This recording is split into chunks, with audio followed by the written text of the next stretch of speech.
आज बात करते हैं ओपन डोर स्कॉलरशिप के जो दो टेस्ट होते हैं उनके बारे में। टेस्ट किस टाइप के होंगे, कितने क्वेश्चंस होंगे, पैटर्न क्या होगा, सिलेबस क्या होगी, कितने मार्क्स स्कोर करने, ईच एंड एवरीथिंग। तो आज की वीडियो बहुत स्पेशल होने वाली है। स्पेशल जो नए स्टूडेंट्स ओपन डोर स्कॉलरशिप पे अप्लाई कर रहे हैं उनको बता दूं कि ओपन डोर जो स्कॉलरशिप है उसमें दो स्टेज होते हैं, first stage and second stage. आपकी जो फाइनल मेरिट लिस्ट बनती है वो फर्स्ट स्टेज और सेकेंड स्टेज के मार्क्स को मिलाकर दोनों को एवरेज होता है। आई थिंक 60% सेकेंड स्टेज से होते हैं और 40% फर्स्ट स्टेज से होते हैं। इन दोनों का क्यूमुलेटिव एक स्कोर बनता है, उसके बाद आपकी मेरिट लिस्ट बनती है। तो आपने कोशिश ये करनी है कि मैक्सिमम से मैक्सिमम स्कोर करना है दोनों स्टेजेस में, ताकि आप विनर या रनर अप डिक्लेयर हो सके।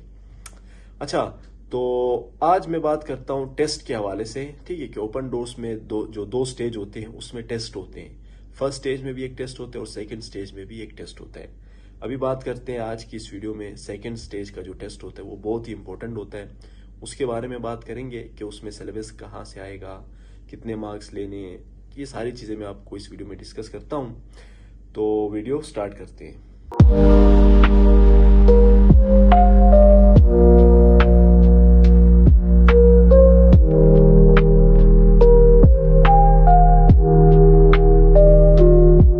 अच्छा, तो अभी मैं ओपन डोर्स की ऑफिशियल वेबसाइट पर आया हूँ। इसमें मैं आपको दिखाऊंगा कि टेस्ट के बारे में डिटेल में आपको बताऊंगा कि टेस्ट किस टाइप का होगा, कितने क्वेश्चंस होंगे, कितने मार्क्स आपने लेने हैं, ठीक है।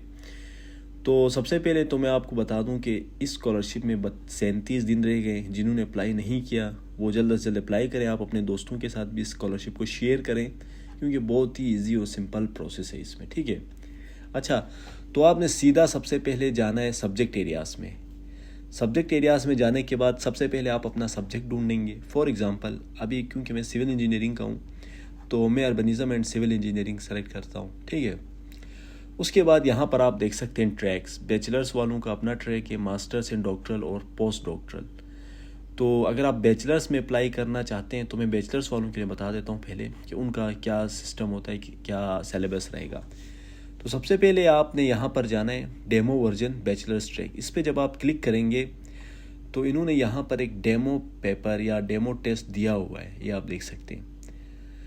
तो 2024 में जो क्वेश्चंस दिए हुए थे उन्होंने डेमो पेपर में, वही क्वेश्चंस आते थे फाइनल टेस्ट में भी। जस्ट उनकी वैल्यूज़ चेंज होती थी और फिगर थोड़ा चेंज होता था, बाकी सेम क्वेश्चन आती थी जो डेमो पेपर में दिया हुआ है। तो इस साल भी हो सकता है कि सेम क्वेश्चन आ जाए, लेकिन आपने अपना कंसेप्ट क्लियर करना है। वो हो सकता है वैल्यूज़ वगैरह चेंज करेंगे, बट आपने अपना कंसेप्ट क्लियर करना है। और सेकंड स्टेज का मैं आप लोगों को बता दूं कि बिल्कुल फुल मॉनिटरिंग हो रही होती है, आपका कैमरा ऑन होता है। अगर आपका कोई भी इशू हो जाए, नेट चला जाता है या कोई वॉइस आ जाती है, सेकंड वॉइस डिटेक्ट हो जाती है अंदर सॉफ्टवेयर को, तो आपका टेस्ट उसी वक्त फेल हो जाएगा, ठीक है। तो आपने बड़े एहतियात से सेकंड स्टेज का टेस्ट करना है। मैं इंशाल्लाह उसके लिए एक सेपरेट वीडियो बनाऊंगा जो रूल्स हैं उसके बारे में सेकंड स्टेज के। फिलहाल खैर अभी चलते हैं टेस्ट के ऊपर। अच्छा, यहाँ पर देखिए इन्होंने लिखा हुआ है कि 31 टास्क होंगे, ठीक है, यानी 31 क्वेश्चंस होंगे और 18 entry level task with a single correct answer. मतलब इसमें ये होता है कि 31 क्वेश्चंस होते हैं, उनमें से कुछ क्वेश्चंस के नंबर 1 से 3 तक होते हैं, कुछ के 3 से 7 होते हैं, कुछ के 8 से 15 होते हैं। तो ओवरऑल इस टेस्ट का पूरे अगर नंबर मिला दे तो 100 नंबर का ये टेस्ट होता है। तो ये सीन है, ठीक है।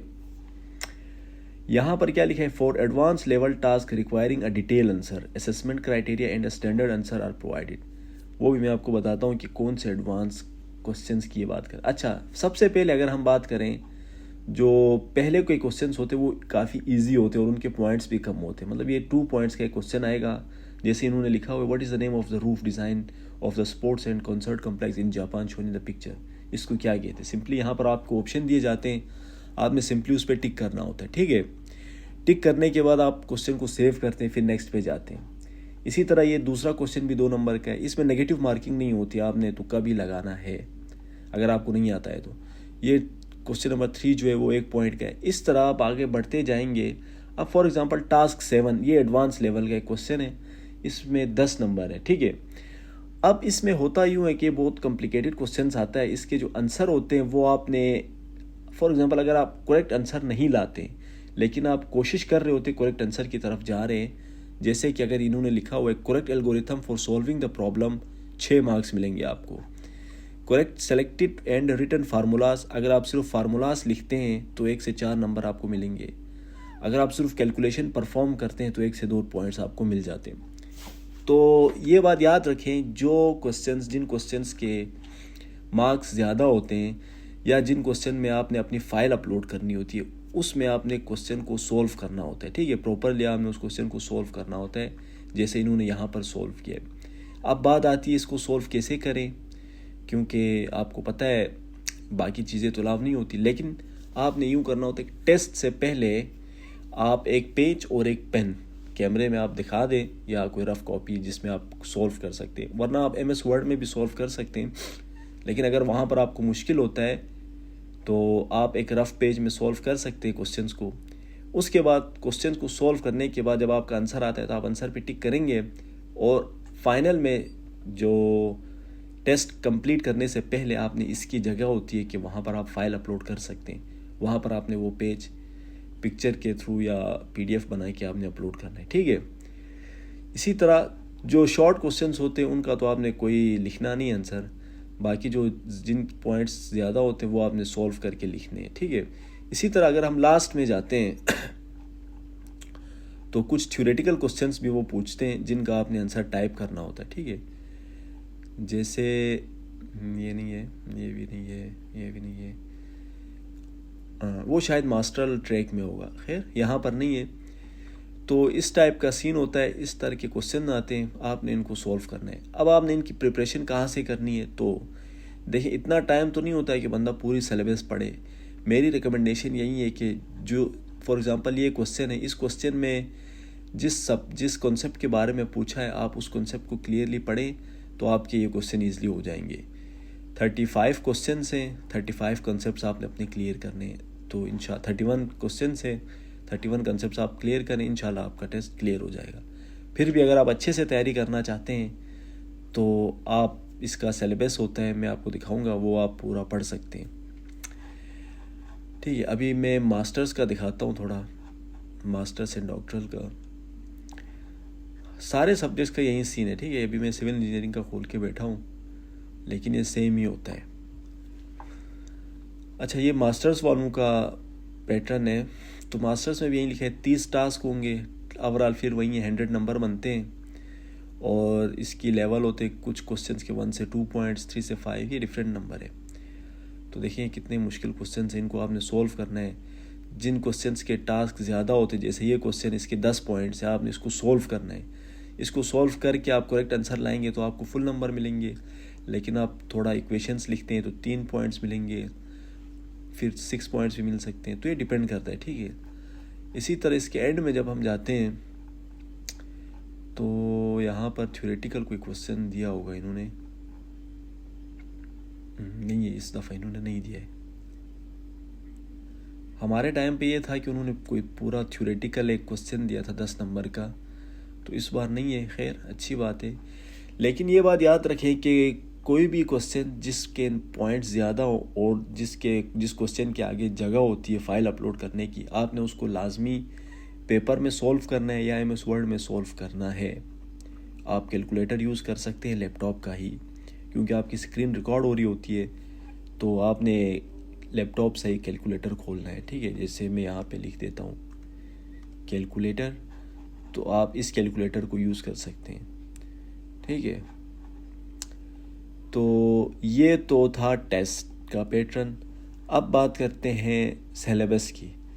तो अगर मैं इस पे क्लिक कर देता हूँ प्रोग्राम ऑफ सब्जेक्ट एरियाज़, तो इसमें आपको प्रोग्राम्स भी बता देंगे कि इस सब्जेक्ट एरिया में कितने प्रोग्राम्स हैं और सारा कुछ इसमें आ जाता है। ठीक है तो इसमें फॉर एग्जांपल देखिए, जो विनर्स होते हैं ओपन डोर स्कॉलरशिप के, उनके पास ये वाली स्किल्स होनी चाहिए, लाजमी होनी चाहिए। लाइक ये एक किस्म का सिलेबस भी है, आपको ये टॉपिक्स अगर आपके क्लियर हो जाएंगे तो समझे आप विनर बन सकते हैं। ठीक है, अच्छा, और ये देखिए, ये डॉक्टरल प्रोग्राम से PhD में जो प्रोग्राम्स ऑफ़र होंगे construction and building and facilities के हवाले से, ये मास्टर्स के हैं, और ये कंटेंट है सिविल इंजीनियरिंग के हवाले से। ठीक है, तो इसमें आप ये लिंक्स वगैरह भी देख सकते हैं, क्योंकि अगर आप इस लिंक पे जाएंगे तो ये बुक्स है जो इन्होंने रिकमेंड की है स्टडीज़ के लिए, तो आप यहाँ से भी स्टडी कर सकते हैं। उसके बाद यहाँ पर इन्होंने कंप्लीट वो दिया हुआ है, देखिए अगर आप इस बुक को फॉलो करेंगे तो ये कोर्स डिस्क्रिप्शन आपकी क्लियर हो जाएगी। तो खैर इन्होंने सारा कुछ यहाँ पर दिया हुआ है। अगर आप डीपली स्टडी करना चाहते हैं तो आप उन लिंक और बुक्स के पास भी जा सकते हैं, लेकिन मेरी रिकमेंडेशन यही है कि जो इन्होंने डेमो पेपर दिया होता है उसको आप अच्छे से तैयार करें। उसमें जो उनसे कंसेप्ट उन्होंने यूज़ किए हैं उनको अगर आप अच्छे से करेंगे तो आपका सेकंड स्टेज का जो टेस्ट है वो इंशाल्लाह अच्छे नंबर से पास हो जाएगा। अब अगर बता दूं कि आपने इसमें कितना स्कोर करना है मैक्सिमम, ठीक है, तो देखिए 100 मार्क्स तो इसके टोटल होते हैं। इसमें से पहली बात तो ये कि आपने मैक्सिमम करना, इसमें कोई क्राइटेरिया नहीं है कि आप इतने मार्क्स लाएंगे तो आप पास होंगे या फेल होंगे, नहीं। ये मेरिट बेस्ड स्कॉलरशिप है।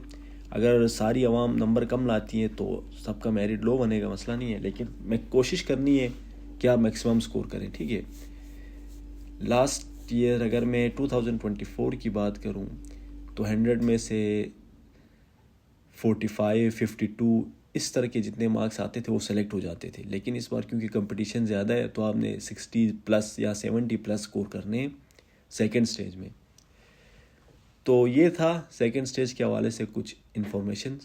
अगर आपको फिर भी कोई डाउट होता है तो आप मुझे इंस्टा में भी पूछ सकते हैं, यहाँ कमेंट सेक्शन में भी पूछें, इंशाल्लाह मैं आपको हेल्प करूँगा। बाकी नेक्स्ट वीडियो में मैं फिर आपको सेकेंड स्टेज के कुछ रूल्स होते हैं उनके बारे में बताऊँगा कि आपने सेकेंड स्टेज का जो टेस्ट है वो कैसे देना होता है। बहुत ही कॉम्प्लिकेटेड प्रोसीजर होता है सेकेंड स्टेज का। फर्स्ट स्टेज तो खैर बहुत ईजी होता है, आपने सिंपली उसको ओपन करके टेस्ट अटैम्प्ट करना होता है, कोई मॉनिटरिंग नहीं होती, आप AI के थ्रू भी वो क्वेश्चन सॉल्व कर सकते हैं। लेकिन सेकेंड स्टेज में ऐसा नहीं है, प्रॉपर एक सिस्टम चाहिए होता है, लैपटॉप चाहिए होता है, कैमरा चाहिए, वॉइस रिकॉर्ड हो रही होती है, ईच एंड एवरीथिंग, ठीक है। तो उस पर मैं डिटेल वीडियो बनाऊँगा इंशाल्लाह। तो तब तक के लिए अल्लाह हाफिज़, दुआ में याद रखिए, अपना ख्याल रखिए, अल्लाह हाफिज़।